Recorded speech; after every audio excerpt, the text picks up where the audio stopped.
Hi అండి. అందరికీ నమస్కారం. ఇది మా ఊరి శివాలయం. అదిగో ధ్వజస్తంభం. గుడిలోకి వెళ్ళగానే ధ్వజస్తంభం, ఆ వెనుకనే ఎడమవైపున అయ్యప్ప స్వామి, కొంచెం ముందుకు వెళితే నందీశ్వరుడు, శివలింగం, పంచముఖ ఆంజనేయ స్వామి ఉన్నారు. అదిగో శిలాఫలకాలన్నీ ఇక్కడ చెక్కబడి రంగవల్లులతో నేలంతా అలంకరించబడి ఉందండి. ఇంకొంచెం ముందుకు వెళ్ళినట్లయితే ఇక్కడ వీణాసూత్రధారి సరస్వతి అమ్మవారు ప్రతిష్ఠించబడి ఉన్నారు. చూసారా? దర్శనం చేసుకుని దండం పెట్టుకోవచ్చు మీరంతా కూడా. ఇంకొంచెం ముందుకు వెళ్ళినట్లయితే అక్కడ షిరిడి సాయిబాబా ఉన్నారండి. సాయిబాబాను కూడా దర్శనం చేసుకుని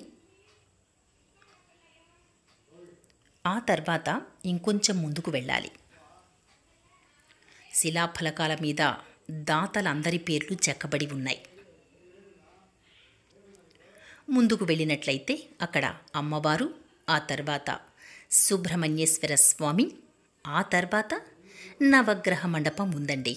ఇదిగో అమ్మవారు, సుబ్రహ్మణ్యేశ్వర స్వామివారు, నవగ్రహ మండపం.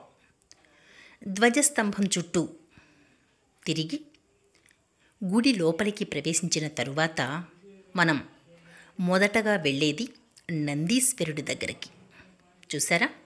ఇక్కడ నందీశ్వరుడు నల్ల రాతిపై చాలా చక్కగా చెక్కబడి ఉన్నారండి. చుట్టూ ఓ ప్రదక్షిణం చేద్దామా? ఎంతో జీవకళ ఉట్టిపడుతోంది కదా నందీశ్వరుడి ముఖంలో.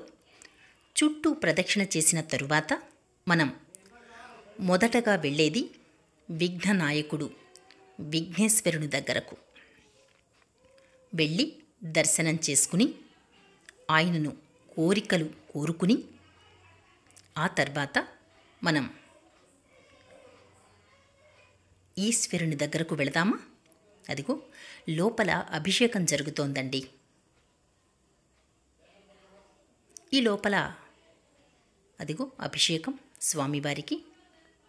ఈ లోపల మనం అమ్మవారి దగ్గరకు వెళ్ళొచ్చేద్దాం. ఇదిగో ఇక్కడ అమ్మవారు ఉన్నారు. దర్శనం చేసుకుని అమ్మవారిని కూడా కోరికలు కోరుకుని గుడి చుట్టూ చూసేద్దామా? చుట్టూ చూడండి, పొలాలు, చెట్లు, చాలా ఎత్తైన ప్లేస్లో ఉందండి ఈ ఆలయం. చాలా బాగుంటుంది ఇక్కడ, ప్లెజెంట్గా.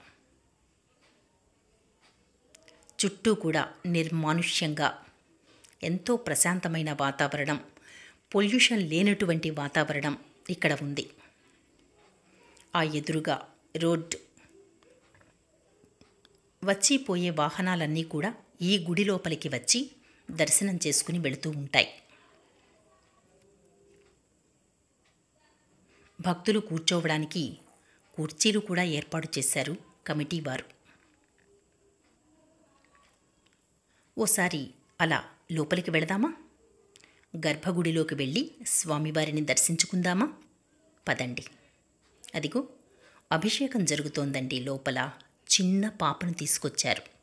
ఇక్కడ అభిషేకం చేయిస్తున్నారు. మనం కూడా చూసేద్దాం. అదిగో స్వామివారు.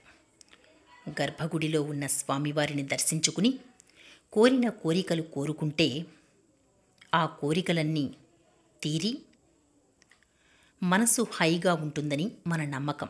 ఓం నమః శివాయ.